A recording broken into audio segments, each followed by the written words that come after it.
So it turns out the last time that we got together, after dinner, Mark and I were Jersey swap.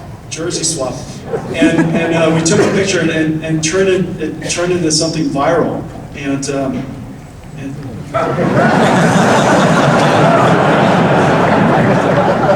now, I thought that he has no trouble wearing my jacket. I don't know. Is that my look? I don't think I Should be. Should be. Is that right? Yeah. I made one for you. Yeah. That one's Mark's. I mean, hey, let's see. We got a box back here. It's black and leather, and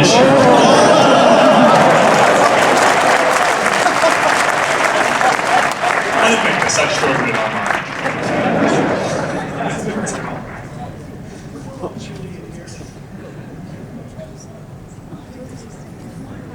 I mean, it's a vibe. Is this me? We'll be pretty. I mean, get this guy a chain. Next time I see him, we'll chain. So fair is fair. So I let you know, I was telling everybody that Lori bought me a new jacket to celebrate this year's Siggraph. Siggraph is a big thing in our company, as you could imagine. RTX was launched here. Amazing things that were launched here, and this is a brand new jacket. It's literally 2 hours old. Wow. And so I think we got a jersey swap again. All right, well. This one's yours. I mean, this is worth more because it's used. Let's see. I think Mark is pretty buff. He's like, the guy's pretty jacked. I mean, you too, man.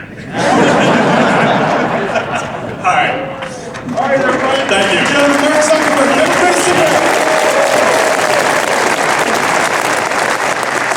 That was a funny jersey swap between Mark Zuckerberg and NVIDIA CEO Jensen Huang at Siggraph 2024 in Denver, Colorado. This event takes place in the vibrant downtown Denver, inside the stunning Denver Convention Center. Outside, a giant blue bear peeked curiously through the glass wall, an iconic and quirky landmark. Now you get to experiencing it all in 8K 3D immersive 180, shot on the brand new Canon EOS R5 Mark II. This is likely the first 8K VR180 video shot on this Canon camera system.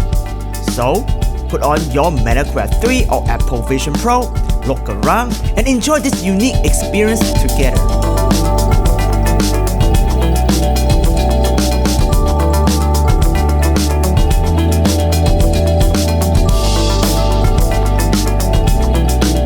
Welcome to Siggraph, the annual conference that showcases the latest in computer graphics, AI, VR, spatial computing, and digital art.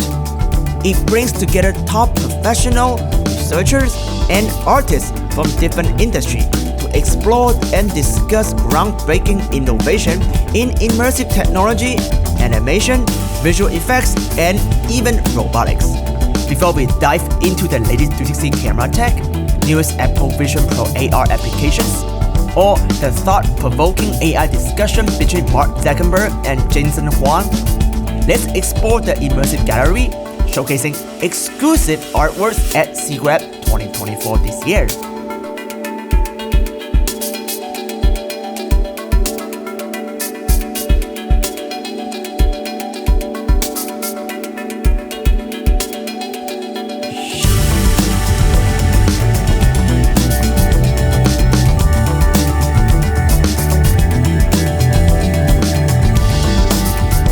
First, let's check out Spam Bots, a glimpse into the future of AI-powered industrial farming by robotic spam cans. Just imagine your spam can soon be delivered by AI spam cans. If that happens, our humanity might be doomed. But honestly, aren't they kind of cute? Next, we have fashion of the future.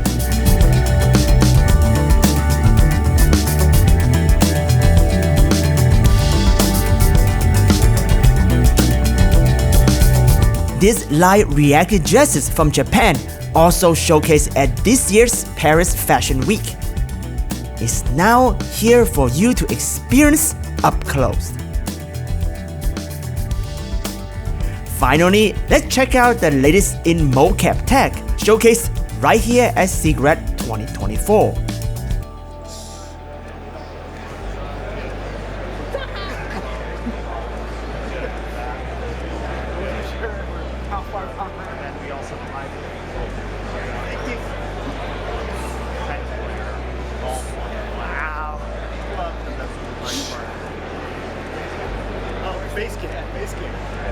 And that there's suits and some of the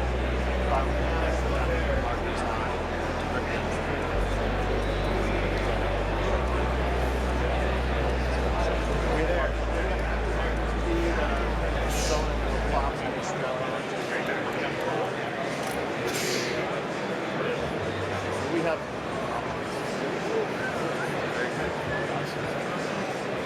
I love that you get paid for the camera, the virtual camera.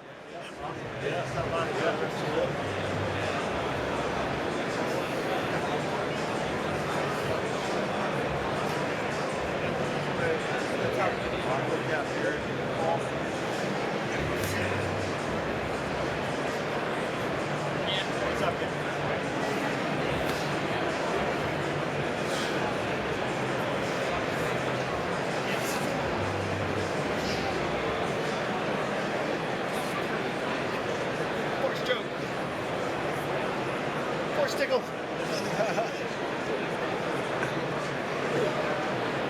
Now you gotta let me know when you're doing the four stroke so I can pick him up. Oh. Well, you can? Probably. I mean, yeah.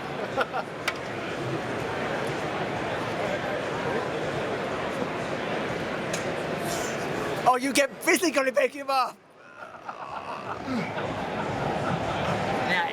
That was pretty cool for real-time filmmaking inside Unreal Engine. Hey, what's up everybody? So right now I am Siggraph and find something very interesting, but I'll let you talk about it. Hi, so this is Dennis. I'm here, Managing Director of Spheron, and I'm also representing the company Ximea. We, this year, tried something new, which is we do a whole camera development. Nice, show the camera closer. It's a 1 gigapixel camera head, 360 degree, full spherical, and it is essentially the recording device that you would need for something like a Apple Vision Pro. Nice, so this is designed because of the born of Apple Vision Pro. So tell me what some unique features, spec of this camera. It has everything your smartphone has, except for the annoying telephone functionality. So maybe with a much better camera. So it is a not just a camera; it's a measuring device. So that it is intrinsically calibrated. So for each and every pixel within the camera, we know exactly where in the world it is. Oh. So you can use it for photogrammetry purposes. Tell me more photogrammetry. So just one inside out body, how can you do photogrammetry with that devices? So if you're thinking about something like you are a CGI company or something and you need to be able to record light or have information about the light and the directions and the intensity, you want to need something like this. So this is a full HDR device, 28 f-stops. Oh, okay. And with the calibration, you know exactly where it is and you can reconstruct the scenery with it. What is the sensor and lens? So the sensor is Sony based. It's a rolling shutter in that case, but this is just one shape. Okay, so this is just a prototype one shape thing. Actually, it is a platform. Oh, so we okay. can rearrange it in any shape. We can make it a bit bigger, we can move the battery compartment, and we can also move the processing compartment into the middle of the bob. And then we can rearrange the sensors to have it like a spherical view, and then you could attach it to a drone. Or you can attach it to a ship or to whatever else there is. And you can combine also multiple of those to have to build up scenery and to have a 3D reconstruction of the area maybe. So you can do it on a drone. How heavy is the whole body right now? Give it a try. Oh wow, guys! it's like a consumer, like as heavy as the one Insta360 X4. It's maybe slightly heavier. It's very light, carbon fiber, I assume, right there. It is, yes. Nice. Yeah. So tell me this unit, like what can it do without connect to a computer? So without connecting to a computer, you can, so you have two touch screens here, one on the top, one on the bottom. So you're going to be able to configure the camera with essentially everything you have in your regular camera, like you control the gain level, the exposure time. You can control the resolution that you want to have. You can switch between three different... What is the max resolution you can get for photo? It's 72, 270 or 250, whatever, and 1 gigapixel. Yeah. And it's photo or video? It's photo. Can it do video? Yes. When is it gonna be able to do video? So it depends on the resolution that you choose, right? So if you choose 1 gigapixel of resolution, you're not going to be able to do video. Okay. So this is just crazy. too much for the capacity of that camera. Yeah. But if you choose 12 megapixel or a little below, you may be able to do video on that. And most people also usually just require the 12 megapixel resolution. Yeah. So that's why we are enforcing into the 12 megapixel space first. However, the capability of this device is much more. So we can have 1 gigapixel of resolution, which is actually the resolution you want to have for something like the Apple Vision Pro. Nice. So this right now are rolling shutter camera modules, but we can also swap them with like global shutter camera modules. Wow. And that way you can be using those for fast scenes, which you probably don't want to do with the rolling shutter. Yes. Where's the sensor? I mean, is it in the body? It's too tiny. Yeah, that's the sensor here, right in there. And there's the LED lights just around. So the camera originated from forensics. Forensics, yeah, Nice. from police actually. So whenever there's a crime somewhere or something, and they need to record it in a quick time, that's what they use. So they just go to the scenery, they build it up, and then they hit the record button, and then they have a digital twin of the scenery. Oh, just scan the train like a virtual tour. Right. Nice. And then they put it in our software, and there they can do collaboration on the data that they have. So they essentially use the picture as a means of navigation through the scenery, and then they can attach different information like blood stains here or whatever there. And now we are moving this more into industrial areas and also into the CGI space, because that's actually what. And you should do it in the filmmaking space, like where we are in, because that's what we need a camera like that for Vision Pro. Yeah. Okay. Nice. Yeah. Right. What is the price? That's the last question. Well, it depends. So do you want to rent it or do you want to buy it? Let's talk about buy it first and then rent.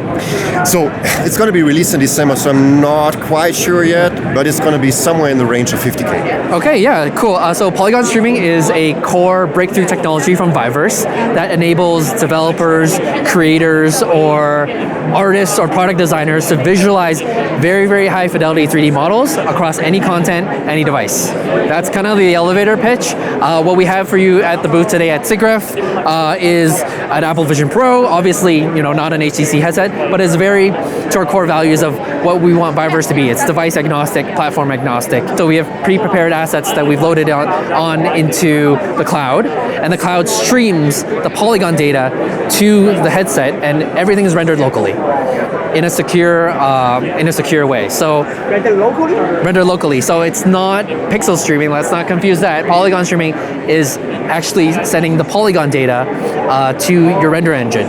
Basically, we retain all those geometric properties and those texture map properties for your content, and we do that in a very intelligent way through conversion, and also an intelligent way of visualization. In terms of the software, what we're doing with Polygon streaming is normally we encounter barriers when we visualize very, very high fidelity models that are in the hundreds of polygons. Right now we're dealing with millions of polygons with ease on any, we have a Apple Vision Pro here, but we can actually do this on a lower power device. You can do it on a mobile phone or a tablet with no issue at all. And that is due to our breakthrough technology in visualizing, converting and visualizing these 3D objects. Yeah. Can I try it? Absolutely, yeah. Zoom in a little bit. I'm looking at it. Wow, it's really high poly. So is it some kind of like measurement, like resolution? Like what am I looking at? Like why is it so good? Why is the reflection so good? Like any technical spec? Okay, so I mean, like we don't design the models. So Yeah. we only use kind of reference models. So, of course, to really showcase Polygon streaming, we're using very high fidelity, high polygon, high resolution 3D models. And the benefit, I mean, the beauty of Polygon streaming is to retain all that polygon data, all those resolutions in visualizing this over content. So for the refraction, I can see this thing capture the light around here from refraction model. Is that hardware based or is any like even a mobile phone I can see this refraction? Okay, so honest answer. So this is a Unity-based AR application. So Okay. the reflections are more built into the application. It's not the actual light that you see around it. Oh, it's not. No, it's it not. look like it is. Yeah, it looks like it is, but yeah. Oh, okay. Really smart in the way we do it. So it's not environment-based reflection. It's mostly baked into it. It is environment-based, but because right now you are in AR mode, so it's kind of in the background that's all hidden.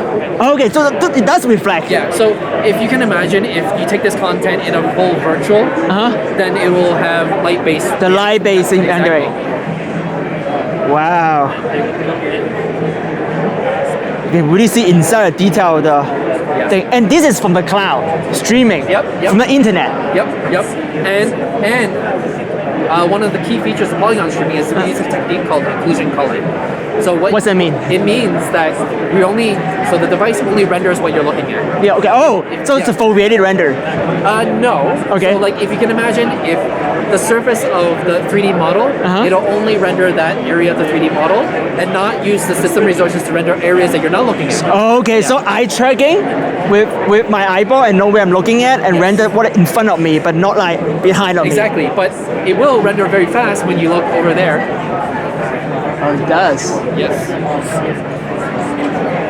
So how do you achieve that? You must getting the device, eye tracking device, something to know like where I'm looking at. Through Right? our SDK that is developed with the content has all the logic of rendering. So the SDK can touch the native coding of like eye tracking, face tracking. It's part of the workflow in the Unity workflow or Unity, in okay. the Unreal Engine workflow, in which in the editor you can, as part of SDK, embed these 3D objects into your content.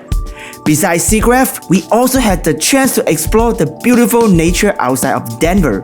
We went on a hike through the aspen trees and captured an 8K time-lapse with the Canon EOS R5 Mark II by the lake.